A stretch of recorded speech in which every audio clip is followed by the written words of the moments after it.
পুরনো পথে নতুন সরকার সেটি তো জানবই, সেটি আরেকটি প্রসঙ্গ টেনে আপনার কাছ থেকে উত্তরটি চাইছি।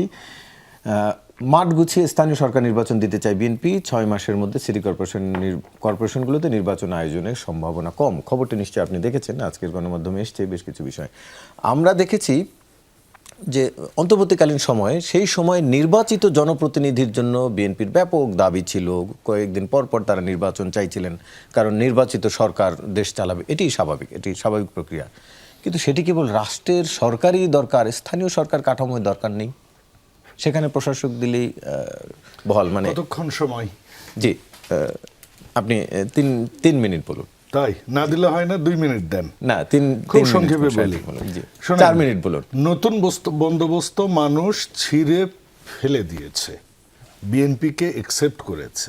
পুরনো বন্দোবস্ত ছিঁড়ে ফেলে দিয়েছে। হ্যাঁ, না, যারা নতুন বন্দোবস্তের কথা বলে তাদেরকে। নাম্বার 2, এখন কিন্তু ওইটাই প্রমাণিত হলো সৌরভ ভাইয়ের কথায় যে তারেক রহমান বলেছিলেন 90 দিনের মধ্যে নির্বাচন চেয়েছিলেন, অনেকে আটকে উঠেছিলেন। ঠিক আছে, আরেকটা কথা আমি একটু দ্বিমত না, আমি আমার মত দিতে চাই। সৌরভ ভাই বলেছেন এনসিপি তখন হলে কৌশলগত ঠিক করেছে, কিন্তু আদর্শগত ভুল করেছে। আমি বলবো কৌশলগত ভুল করেছে, আদর্শগত ভুল করেছে। কৌশলগত যদি ঠিক থাকতো তারা ওই 3 মাসের পরের নির্বাচনে আসতো এবং তারা এখন রাষ্ট্র ক্ষমতায় থাকতো। এখন আসেন সহ আলোচক ফরিদ সাহেবের কথাই, এটা হচ্ছে প্রধানমন্ত্রীর কথা বলেছেন উনি। প্রধানমন্ত্রী, হ্যাঁ, আগের প্রধানমন্ত্রী 3 ঘন্টা মানুষকে ট্রাফিক জ্যামে রেখে উনি নিজে চলতেন। এখন পার্থক্য তো এটাকে এত ছোটভাবে দেখবার কি আছে আমি বুঝলাম না।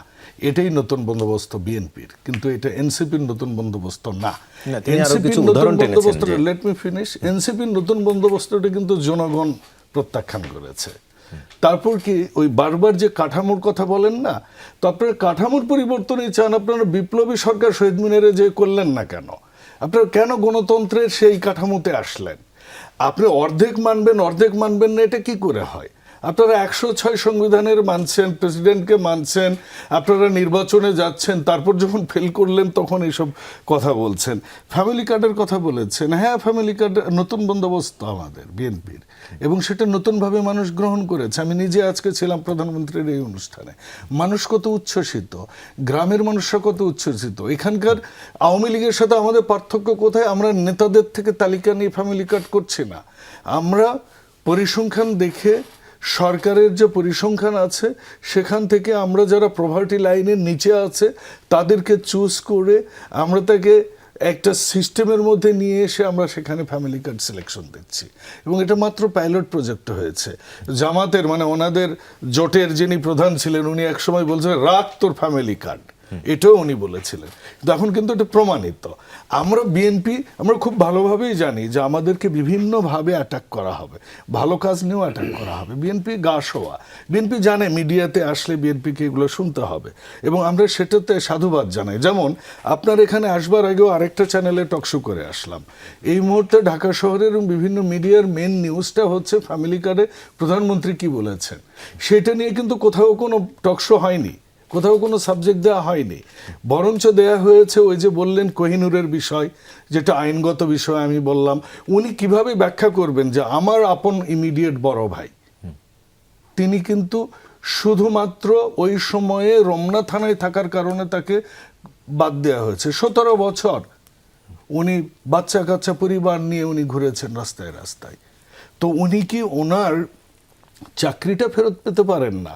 এখন আপনি যদি নিশ্চয়ই পারেন, হ্যাঁ, আপনি আমাকে কিন্তু সময় দিবেন, আমি কিন্তু সময় নিব আপনার থেকে, কারণ আপনি সময় দিয়েছেন।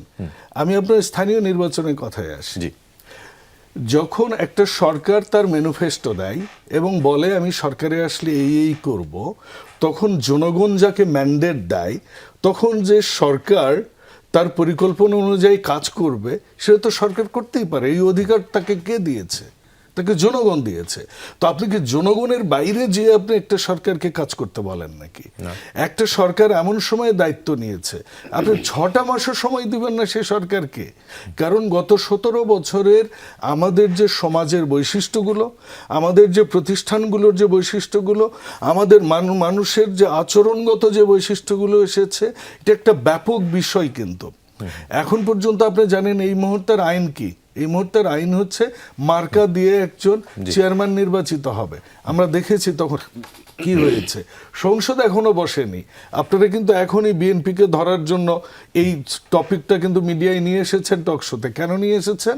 কারণ আমরা সরকারে, আপনি নিয়ে আসবেন স্বাভাবিক, কিন্তু এর পেছনে যৌক্তিকতা তো থাকতে হবে। সংসদ এখনো বসেনি, আপনি রোজা, আমরা নির্বাচিত হওয়ার পরে রমজান শুরু হয়েছে, এখন পর্যন্ত একটা দিনও সংসদ বসেনি। আইন কখন চেঞ্জ হবে, বিদ্যমান আইনে হবে কি হবে না, সে মার্কা থাকবে কি থাকবে না, এই জিনিসগুলো কিন্তু ডিসাইডেড হয়নি। কাজে আপনি কি করে সরকারকে এর জন্য দায়ী করতে না, পারেন? কিন্তু সরকারের ভেতর থেকে যখন কেউ কেউ বলেন যে 6 মাসের মধ্যে এই নির্বাচনের সম্ভাবনা কম, কিংবা এরই মধ্যে প্রশাসন নিয়োগও দেওয়া এই হয়েছে, কারণগুলো তো আমি আপনাকে বললামই তো। কিন্তু তাহলে অন্তর্বর্তীকালীন সরকারকে তো আপনারা বারবার বলছিলেন যে চাইলে 3 মাসের মধ্যেই নির্বাচন তারা দিতে 18 পারতেন। মাসে কিন্তু তারা 18 মাস দিয়েছে, সেজন্য আপনারা সমালোচনা করেছেন। 18 মাসে কিন্তু পারেনি। সেটা স্থানীয় সরকার বিএনপি চাইনি বলে তারা পারেনি। না না, বিএনপি কি চেয়েছে না চেয়েছে এটা বড় কথা ছিল না। বড় কথা ছিল সেটি বলেছেন 18 মাসে উপদেষ্টারা। বিএনপি কে আন্ডারমাইন কি কিভাবে করা যায়, জি, ওই সরকার সমস্ত স্টেপ নিয়েছে।